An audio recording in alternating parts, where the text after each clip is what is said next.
The vision of our branding started with a name. It started with me coming up with a way overcomplicated but very meaningful name. It was Mauveine, and it was the first hair color, component of hair color that was discovered in the process of making an anti-malaria. Trying to find, yes, the cure for malaria. It's not even mauve though. So that's really It's dark confusing. purple blue. It wasn't the greatest idea. It just sounded romantic. And I was like, I'm not explaining this to every single person. That's not a good marketing move. No.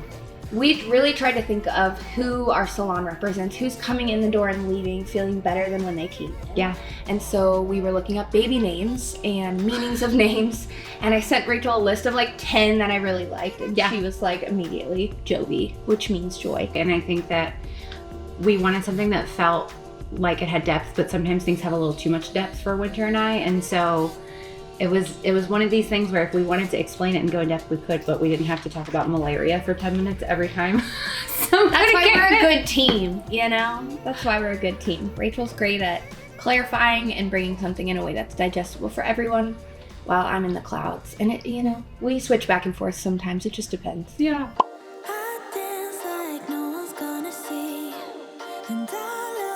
On the internet, I asked Rachel on a date to go to breakfast, just as a friend. I was like, you seem cool. We seem kind of similar. We should get breakfast and try to have a relationship in the industry locally.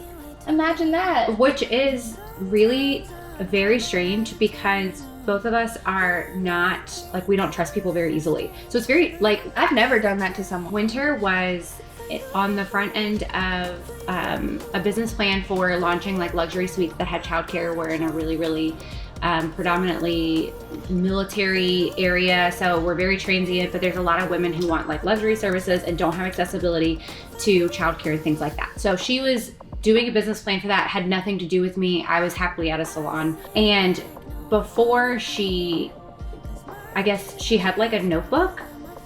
Yeah, so I truly love manifesting. I write things down, it happens. I can see the vision before it's starting.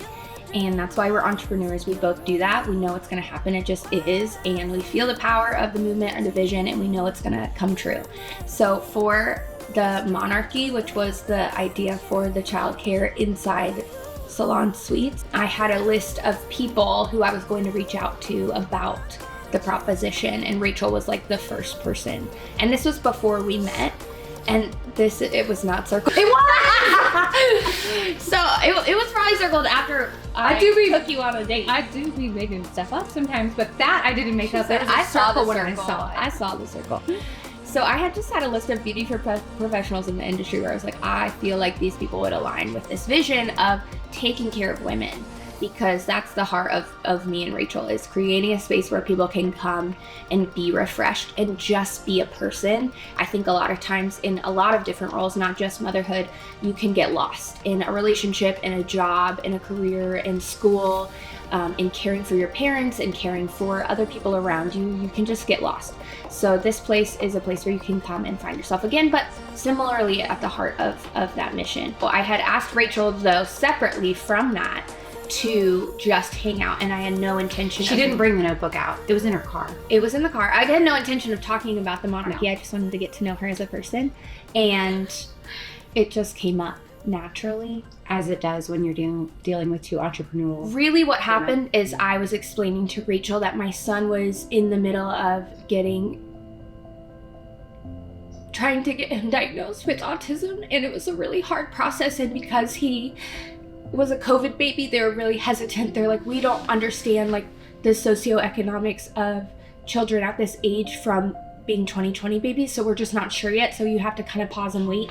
And that was really hard when I wanted to advocate for him. And Rachel said, I don't know if you know this about me, but I fought to get my son paid for school that he needs as an autistic person when the school would not give him the advocacy he needed to, the education that we are entitled to. And so that really stuck out to me, and I felt so seen in that moment as a business owner, as a mom, as a person. You never told me that! I did not expect to cry, but there was just so much alignment in that moment. We looked at each other and there was just so much knowing, and I think we're two people who don't feel that much So it makes a difference and an impact. So there was a connection right away. Well, and I think that one of the reasons, honestly, that she didn't bring the notebook in was because I appeared to be very happy in the space that I was in, and she didn't want to disrupt that because there's so much of that in the beauty industry that feels really... I'm not a poacher. No. We're not poachers. And then organically in conversation, I was talking about how I didn't feel aligned with where I was and about how it was such a good move for me in my career, both for the space that I was in, like I built those people built me, right? But it was just the end of a chapter. Yes. And what I really said was, I just knew it wasn't going to work when I was sitting with somebody that I worked with and they insulted Taylor Swift. And I was like, you need to calm down. And she didn't say that exact thing. I'm leaving my job. And I was like, so I am actually in a transition because my salon space is not working. I was on a 6th floor of an elevator building and the elevator part's broken. It was COVID time. So it was like 9 months until we could get the elevator working again. And I was like, that's People were walking not up ADA accessible. I can't be here. So it's 3,000 square feet of space. I had 4 people in that space with me. And so she had texted me, I think it was like 2 hours later. And she's like, I don't really know everything that you're doing and I haven't talked with anyone yet, but I'm in. And so that started the beautiful chaos that is our relationship and us figuring out what we wanted to do together. And it wasn't a straight line, and the monarchy didn't work out, and it was all so purposeful and meant to be.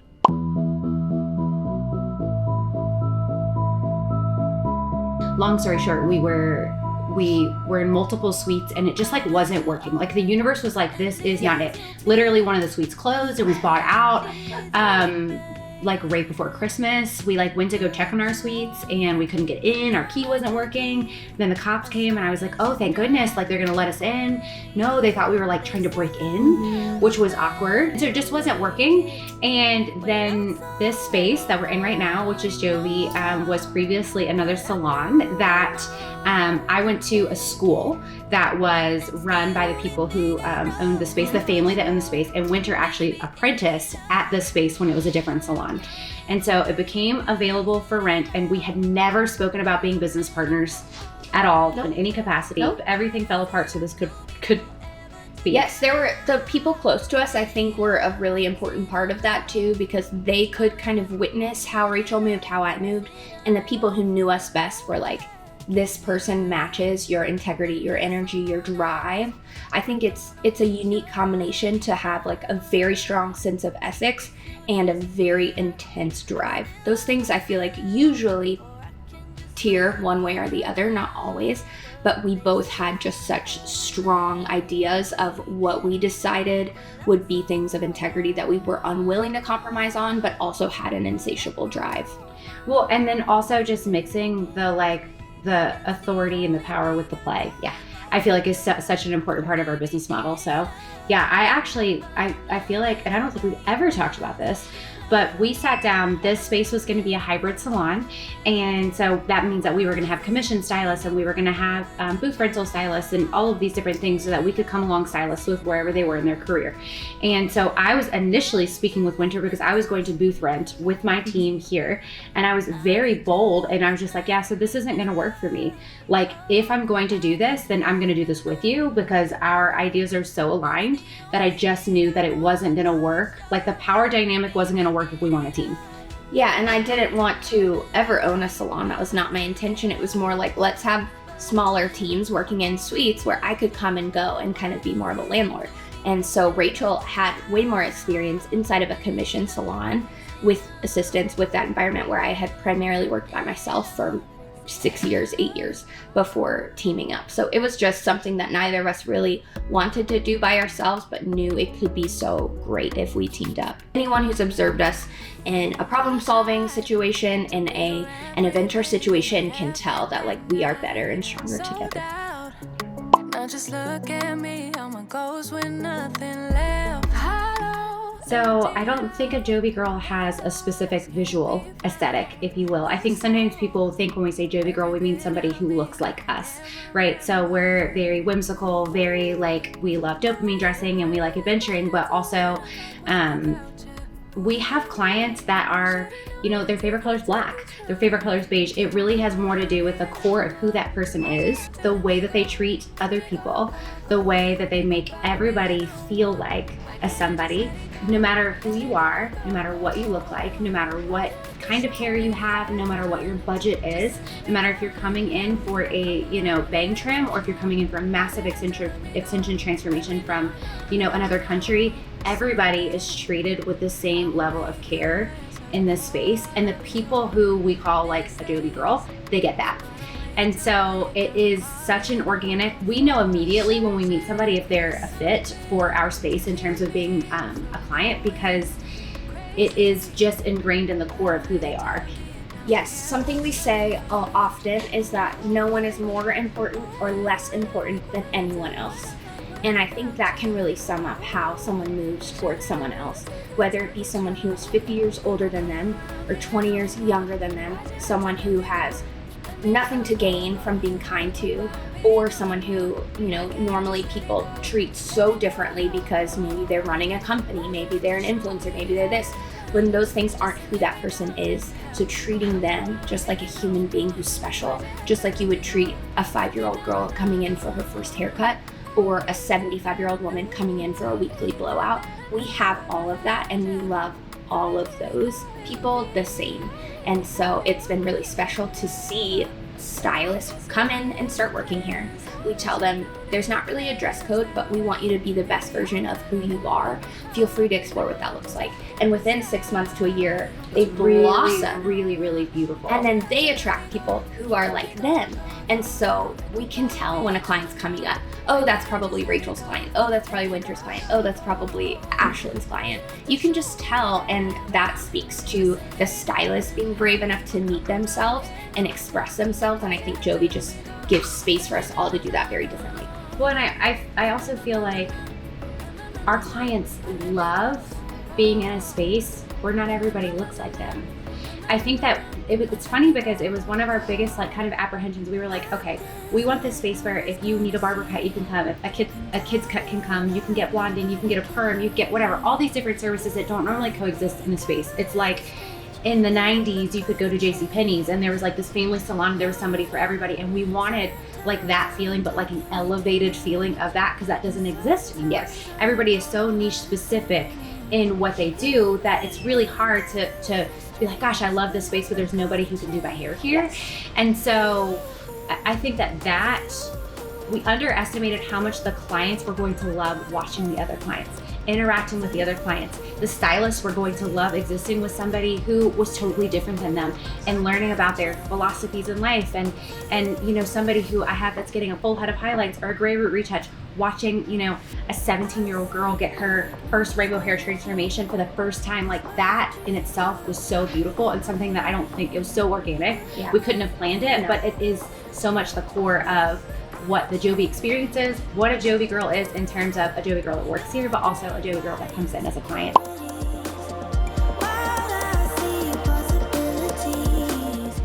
So we're talkers. I don't know if you can tell, but sometimes other forms of social media can be hard for us because we do have so much depth. We have so much to say.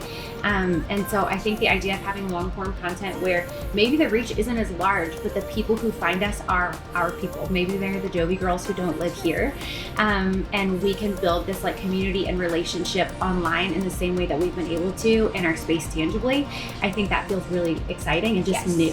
We want people to look through their screens and have that eye contact moment that Rachel and I were able to have, like, oh, I'm not alone. Oh, there are people like me. Oh, I can have community with people who are different than anyone else around me. So our goal is reaching those people, those potential clients, those stylists, those salon owners who are out there in their own world doing their thing, having strong ethics, having strong hustle, but not losing sight of their inner child. And we want to reach those people.